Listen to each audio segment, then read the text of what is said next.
नमस्कार दोस्तों, आइए सुनते हैं मुंशी प्रेमचंद की कहानी दुनिया का सबसे अनमोल रतन। दिल फिगार एक कटीले पेड़ के नीचे दामन चाक किए बैठा हुआ खून के आंसू बहा रहा था।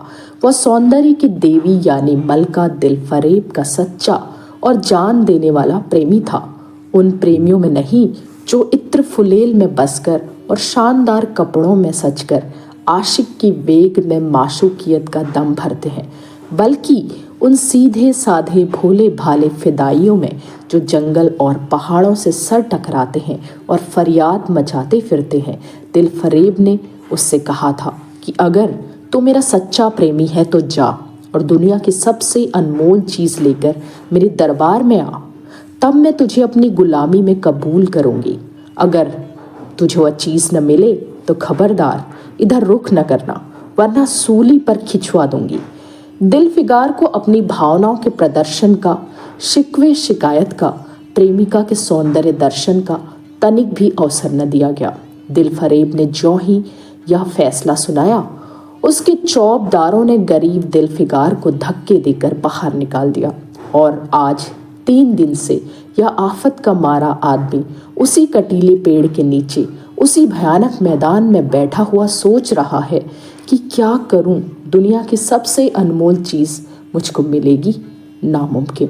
और वह है क्या? कारू का खजाना, आबे हयात, खुसरो का ताज, जामे जम, तख्ते ताउस, परवीज़ की दौलत? नहीं, यह चीज़ें हरगिज़ नहीं। दुनिया में ज़रूर इनसे भी महंगी, इनसे भी अनमोल चीज़ें मौजूद हैं, मगर वह क्या है, कैसे मिलेगी? या खुदा, मेरी मुश्किल क्यों कर आसान होगी। दिल फिगार इन्हीं ख्यालों में चक्कर खा रहा था और अक्ल कुछ काम नहीं करती थी। मुनीर शामी को हातिम सा मददगार मिल गया। ए काश कोई मेरा भी मददगार हो जाता। ए काश मुझे भी उस चीज़ का जो दुनिया के सबसे बेशकीमती है नाम बतला दिया जाता। भला से वह चीज़ें हाथ ना आती, मगर मुझे इतना तो मालूम हो जाता कि वह किस किस्म की चीज़ है। मैं घड़े बराबर मोती की खोज में जा सकता हूँ। मैं समुंदर का गीत, पत्थर का दिल, मौत की आवाज़ और इनसे भी ज़्यादा बेनिशान चीज़ों की तलाश में कमर कस सकता हूँ, मगर दुनिया की सबसे अनमोल चीज़ यह मेरी कल्पना की उड़ान से बहुत ऊपर है। आसमान पर तारे निकल आए थे। दिल फिगार यकायक खुदा का नाम लेकर उठा और एक तरफ को चल पड़ा। भूखा प्यासा, नंगे बदन, थकान से चूर, वह बरसों वीरानों और आबादियों की खाक छानता फिरा। तलवे कांटों से छलनी हो गए, शरीर में हड्डियां दिखाई देने लगी, मगर वह चीज़ जो दुनिया की सबसे बेशकीमती चीज़ थी न मिली और न उसका कुछ निशान मिला। एक रोज़ वह भूलता भटकता एक मैदान में जा निकला जहाँ हजारों आदमी गोल बांधे खड़े थे। बीच में कई अमामे और चोगे वाले दड़ियल गाजी अफसरी शान में बैठे हुए आपस में कुछ सलाह मशविरा कर रहे थे और इस जमात से ज़रा दूर पर एक सूली खड़ी थी। दिल फिगार कुछ तो कमज़ोरी की वजह से और कुछ यहाँ की कैफियत देखने के इरादे से ठिठक गया। क्या देखता है कि एक व्यक्ति को कई लोग नंगी तलवारें लिए जंजीरों में बांधे पकड़े चले आ रहे हैं। सूली के पास पहुंचकर सब सिपाही रुक गए और कैदी की हथकड़ियाँ, बेड़ियाँ सब उतार ली गई। इस अभागे आदमी का दामन सैकड़ों बेगुनाहों के खून के छींटों से रंगीन था। उसका दिल नेकी के ख्याल और रहम की आवाज़ से ज़रा भी परिचित न था। उसे काला चोर कहते थे। सिपाहियों ने उसे सूली के तख्ते पर खड़ा कर दिया, मौत की फांसी उसकी गर्दन में डाल दी और जल्लादों ने तख्ता खींचने का इरादा किया कि वह अभागा मुजरिम चीख कर बोला, खुदा के वास्ते मुझे एक पल के लिए फांसी से उतार दो ताकि अपने दिल की आखिरी आरजू निकाल लूं। यह सुनते ही चारों तरफ सन्नाटा छा गया। लोग अचंभे में आकर ताकने लगे। काजियों ने एक मरने वाले आदमी की अंतिम याचना को रद्द करना उचित न समझा और बदनसीब पापी काला चोर ज़रा देर के लिए फांसी से उतार लिया गया। इसी भीड़ में एक खूबसूरत भोला भाला लड़का एक छड़ी पर सवार होकर अपने पैरों पर उछल उछल कर फर्जी घोड़ा दौड़ा रहा था। और अपनी सादगी की दुनिया में ऐसा मगन था कि जैसे वह इस वक्त सचमुच अरबी घोड़े पर शहसवार हो। उसका चेहरा उस सच्ची खुशी से कमल की तरह खिला हुआ था, चंद दिनों के लिए बचपन ही में हासिल होती है और जिसकी याद हमको मरते दम तक नहीं भूलती। उसका दिल अभी तक पाप की गर्द और धूल से अछूता था और मासूमियत उसे अपनी गोद में खिला रही थी। बदनसीब काला चोर फांसी से उतरा, हजारों आंखें उस पर गड़ी हुई थी। वह उस लड़के के पास आया और उसे गोद में उठाकर प्यार करने लगा। उसे उस वक्त वह जमाना याद आया जब वह खुद ऐसा ही भोला भाला, ऐसा ही खुश और खुर्रम और दुनिया की गंदगियों से ऐसा ही पाक साफ था। माँ की गोदियों में खेलता था, बाप बलाएं लेता था और सारा कुनबा जान न्यौछावर करता था। आह, काले चोर के दिल पर इस वक्त बीते हुए दिनों की याद का इतना असर हुआ कि उसकी आंखों से, जिन्होंने दम तोड़ती हुई लाशों को तड़पते देखा और न झपकी, आंसू का एक कतरा टपक पड़ा। दिलफिगार ने लपक कर उस अनमोल मोती को हाथ में ले लिया और उसके दिल ने कहा, बेशक यह दुनिया की सबसे अनमोल चीज़ है जिस पर तख्ते ताउस और जामे जम और आबे हयात और जरे परवेज सब न्यौछावर हैं। इस ख्याल से खुश होता कामयाबी की उम्मीद में सरमस्त दिलफिगार अपने माशूका दिल फरेब के शहर मीनोसाबाद को चला। मगर ज्यों ज्यों मंजिलें तय होती जाती थी उसका दिल बैठा जाता था कहीं उस चीज़ की जिसे मैं दुनिया की सबसे बेशकीमती चीज़ समझता हूँ। दिल फरेब की आंखों में कद्र ना हुई तो मैं फांसी पर चढ़ा दिया जाऊंगा और इस दुनिया से नामुराद हो जाऊंगा। लेकिन जो हो सो हो, अब तो किस्मत आजमाई है। आखिरकार पहाड़ और दरिया तय करते वह शहर मिनोसाबाद में आ पहुंचा और दिल फरेब की ड्योढ़ी पर जाकर विनती की कि थकान से टूटा हुआ दिलफिगार खुदा के फजल से हुक्म की तामील करने आया है और आपके कदम चूमना चाहता है। दिल फरेब ने फौरन अपने सामने बुला भेजा और एक सुनहरे पर्दे की ओर से फरमाइश की कि वह अनमोल चीज़ पेश करो। दिलफिगार ने आशा और भय की एक विचित्र मनस्थिति में वह बूंद पेश की और उसकी सारी कैफियत बहुत पुरअसर लफ्ज़ों में बयान की। दिल फरेब ने पूरी कहानी बहुत गौर से सुनी और वह भेंट हाथ में लेकर ज़रा देर तक गौर करने के बाद बोली, दिलफिगार, बेशक तूने दुनिया की एक बेशकीमती चीज़ ढूंढ निकाली। तेरी हिम्मत, तेरी सूझबूझ की दाद देती हूँ, मगर यह दुनिया की सबसे बेशकीमती चीज़ नहीं है। इसलिए तो यहाँ से जा और फिर कोशिश कर, शायद अब की तेरे हाथ वह मोती लगे और तेरी किस्मत में मेरी गुलामी लिखी हो। जैसा कि मैंने पहले ही बतला दिया था, मैं तुझे फांसी पर चढ़वा सकती हूँ, मगर मैं तेरी जान बख्शी करती हूँ इसलिए कि तुझ में वह गुण मौजूद है जो मैं अपने प्रेमी में देखना चाहती हूँ और मुझे यकीन है कि तू ज़रूर कभी न कभी कामयाब होगा। नाकाम और नामुराद दिलफिगार इस माशुकाना इनायत से ज़रा दिलेर होकर बोला, ए दिल की रानी, बड़ी मुद्दत के बाद तेरी ड्योढ़ी पर सजदा करने का नसीब होता है। फिर खुदा जाने ऐसे दिन कब आएंगे। क्या तू अपनी जान देने वाले आशिक के बुरे हाल पर तरस न खाएगी और क्या तू अपने रूप की एक झलक दिखाकर इस जलते हुए दिलफिगार को आने वाली सख्तियों को झेलने की ताकत न देगी।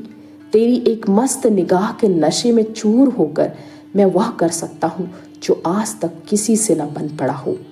दिल फरेब आशिक की यह चाव भरी बातें सुनकर गुस्सा हो गई और हुक्म दिया कि इस दीवाने को खड़े खड़े दरबार से निकाल दो। चौबदार ने फौरन गरीब दिलफिगार को धक्का देकर यार के कूचे से बाहर निकाल दिया। कुछ देर तक तो दिलफिगार अपनी निष्ठुर प्रेमिका की इस कठोरता पर आंसू बहाता रहा और फिर वह सोचने लगा कि अब कहाँ जाऊं। मुद्दतों रास्ते नापने, जंगलों में भटकने के बाद आंसू की यह बूंद मिली थी। अब ऐसी कौन सी चीज़ है जिसकी कीमत इस आबदार मोती से ज़्यादा हो। हज़रत खिज़्र, तुमने सिकंदर को आबे हयात के कुएं का रास्ता दिखाया था, क्या मेरी बाह न पकड़ोगे। सिकंदर सारी दुनिया का मालिक था, मैं तो एक बेघरबार मुसाफिर हूँ। तुमने कितनी ही डूबती किश्तियाँ किनारे लगाई, मुझ गरीब का बेड़ा पार भी करो ए आली मुकाम जिब्रील। कुछ तुम ही इस नीम जान दुखी आशिक पर तरस खाओ। तुम खुदा के एक खास दरबारी हो, क्या मेरी मुश्किल आसान न करोगे। गरज यह है कि दिलफिकार ने बहुत फरियाद मचाई, मगर उसका हाथ पकड़ने के लिए कोई सामने ना आया। आखिर निराश होकर वह पागलों की तरह दोबारा एक तरफ कुचल पड़ा। दिलफिकार ने पूरब से पश्चिम तक और उत्तर से दक्षिण तक कितने ही जंगलों और वीरानों की खाक छानी। कभी बर्फिस्तानी चोटियों पर सोया, कभी डरावनी घाटियों में भटकता फिरा, मगर जिस चीज की धुन थी वह न मिली। यहाँ तक कि उसका शरीर हड्डियों का एक ढांचा रह गया। एक रोज वह शाम के वक्त किसी नदी के किनारे खस्ता हाल पड़ा हुआ था। बेखुदी के नशे से चौंका तो क्या देखता है कि चंदन की एक चिता बनी हुई है और उस पर एक युवती सुहाग के जोड़े पहने 16 सिंगार किए बैठी है। उसकी जांघ पर उसके प्यारे पति का सिर है। हजारों आदमी गोल बांधे खड़े हैं और फूलों की बरखा कर रहे हैं। यकाएक चिता में से खुद ब खुद एक लपट उठी। सती का चेहरा उस वक्त एक पवित्र भाव से आलोकित हो रहा था। चिता की पवित्र लपटें उसके गले से लिपट गई और दम के दम में वह फूल सा शरीर राख का ढेर हो गया। प्रेमिका ने अपने को प्रेमी पर न्यौछावर कर दिया और दोनों प्रेमियों के सच्चे पवित्र अमर प्रेम की अंतिम लीला आंख से ओझल हो गई। जब सब लोग अपने घरों को लौटे तो दिलफिकार चुपके से उठा और अपने चाक दामन कुर्ते में यह राख का ढेर समेट लिया और इस मुट्ठी भर राख को दुनिया की सबसे अनमोल चीज समझता हुआ सफलता के नशे में चूर यार के कूचे की तरफ चला। अब की ज्यों वह मंजिल के करीब जाता था, उसकी हिम्मत बढ़ती जाती थी। कोई उसके दिल में बैठा हुआ कह रहा था, अब की तेरी जीत है। और इस ख्याल ने उसके दिल को जो सपने दिखाए उनकी चर्चा व्यर्थ है। आखिरकार वह शहर मिनोसाबाद में दाखिल हुआ और दिल फरेब की ऊंची ड्योढ़ी पर जाकर खबर दी कि दिलफिकार सुर्खरू होकर लौटा है और हुजूर के सामने आना चाहता है।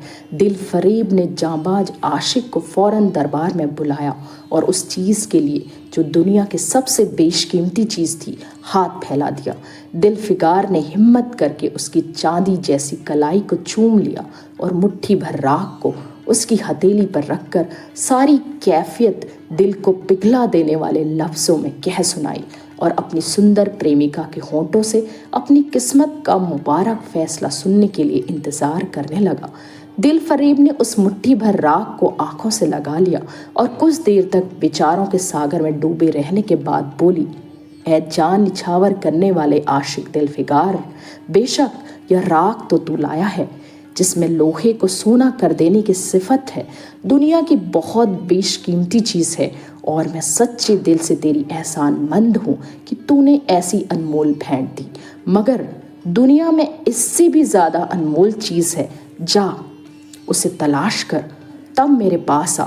मैं तहे दिल से दुआ करती हूँ कि खुदा तुझे कामयाब करे। यह कहकर वह सुनहरे पर्दे से बाहर आई और माशुकाना अदा से अपने रूप का जलवा दिखाकर फिर नज़रों से ओझल हो गई।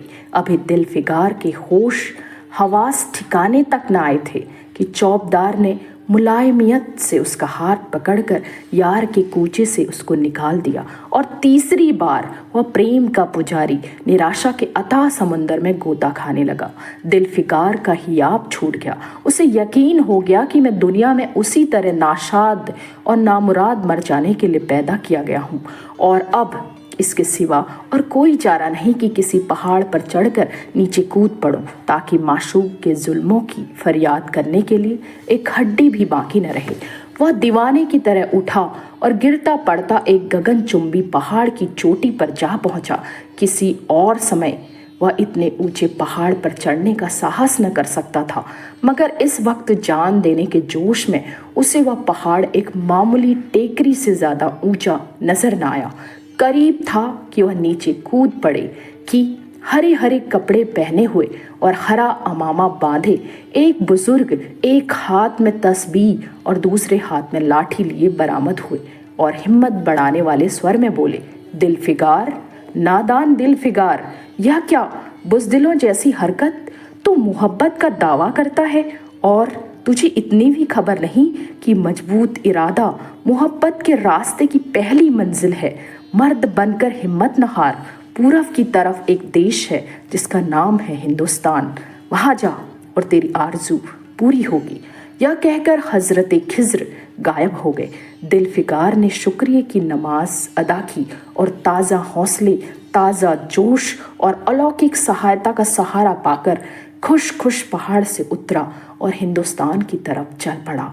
मुद्दतों तक कांटों से भरे हुए जंगलों, घास के मैदान, आग बरसाने वाले रेगिस्तान, कठिन घाटियों और अबंध्य पर्वतों को तय करने के बाद दिलफिकार हिंद की पाक सरजमी में दाखिल हुआ और एक ठंडे पानी के सोते में सफ़र की तकलीफ़ें धोकर थकान के मारे नदी के किनारे लेट गया। शाम होते होते वह एक चटियल मैदान में पहुंचा जहां बेशुमार अधमरी और बेजान लाशें बिना कफन के पड़ी हुई थी। चील, कौवे और वहशी दरिंदे भरे पड़े थे और सारा मैदान खून से लाल हो रहा था। यह डरावना दृश्य देखते ही दिलफिगार का जी दहल गया। या खुदा, किस मुसीबत में जान फंसी। मरने वालों का कराहना, सिसकना और एड़ियां रगड़कर जान देना, दरिंदों का हड्डियों को नोचना और गोश्त के लोथड़ों को लेकर भागना, ऐसा हौलनाक दृश्य दिलफिकार ने कभी न देखा था।